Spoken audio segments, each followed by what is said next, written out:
Hip-hop astrology tells you the truth about everything you need to know about. If you want to know the truth about something, it's hip-hop astrology.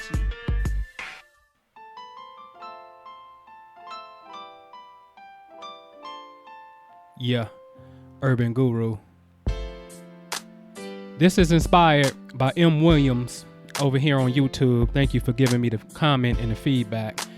Anybody else, if y'all ever have any special requests, get at me. Let me know. Comment. Please subscribe. Please share with a friend, because this is a science. So let's get into Nick Cannon and Mariah Carey, who we know divorced, right? So what you're looking at is, in the red, look at all those planets at the bottom. Nick Cannon is born on October the 8th, which makes him a Libra. Now, opposite Libra is Aries in the blue, where Mariah Carey is born on March 27th. So if you notice that Nick Cannon has all this red energy in the bottom, which represents the Libra constellation. When he was born, he had Pluto in Libra, he had the sun in Libra, he had the moon in Libra, and he was born with Saturn in Libra, okay? And the big old red line, all them red lines, is going all the way over to Mariah Carey in the blue, because she's an Aries. So she was born when the sun was in Aries, she was born when the planet Mercury was in Aries, and she was born when the planet Venus is in Aries.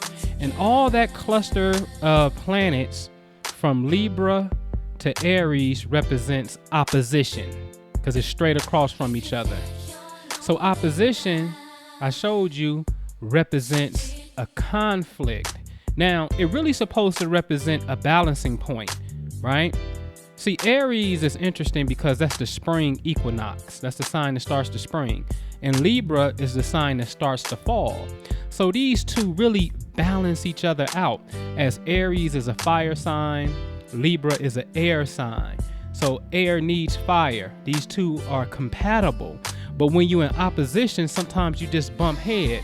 Now, I want to point something out to you, of course, when we look at Mariah Carey's The Sun in Blue over in Aries. Now notice that it's in opposition to the moon glyph in red, where Nick Cannon has the moon in Libra. I'm gonna tell you something. This represents a gender reversal energetically, okay? Because the sun represents Apollo, the masculine force in creation. And the moon in the mythology represents Diana, the feminine goddess.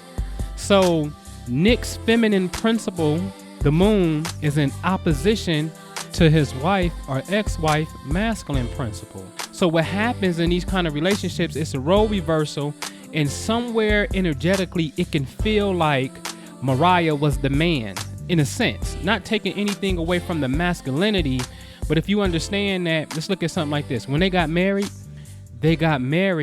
at her private estate in the Bahamas. You see how that worked? Because usually a man is the one who sets up the wedding. Traditionally, that's the stereotype. But see, that opposition, her masculine principle in opposition to his feminine principle, energetically, you can see that the roles were reversed. All right. So I just wanted to show y'all that. So let me get into something else real fast, because it is known that Nick Cannon suffered a mild kidney failure. In the zodiac medical astrology, this is actually a science. In medical astrology, we understand that Libra rules the kidneys. Google it, you see it right here for yourself. Now, Nick Cannon has all this energy in Libra, right? Now, let's look at Saturn, because Saturn is in Libra, and that's a very strong placement when that planet is there. But look at the keywords for Saturn. You see two of them: failure, because he had mild kidney failure. And then you see chronic ailments. He had an ailment of the kidneys. You see how this works? So anyway, let's look at something. Let's look at something called the 7-year itch. Now, this is a phenomenon that is said to be a psychological term, right? A psychological term that represents some type of decline in relationships, but nobody tell you why. So let me give you the science why. When they got married on April 30th, 2008, Saturn was at 1 degree Virgo. You see it. Look at the planet Saturn, look at the glyph, and you see that Saturn was 1 degree Virgo.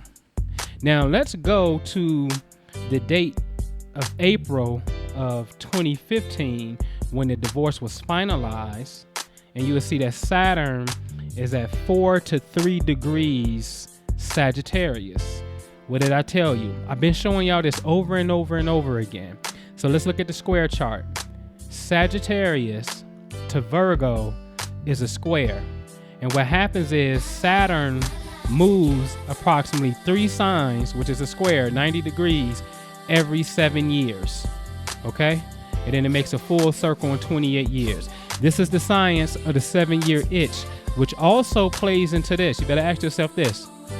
Why, when you file bankruptcy, is it a 7-year waiting period?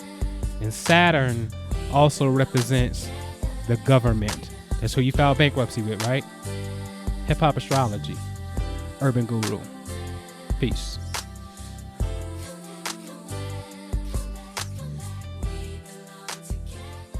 Prophecy is what we all have to go by now.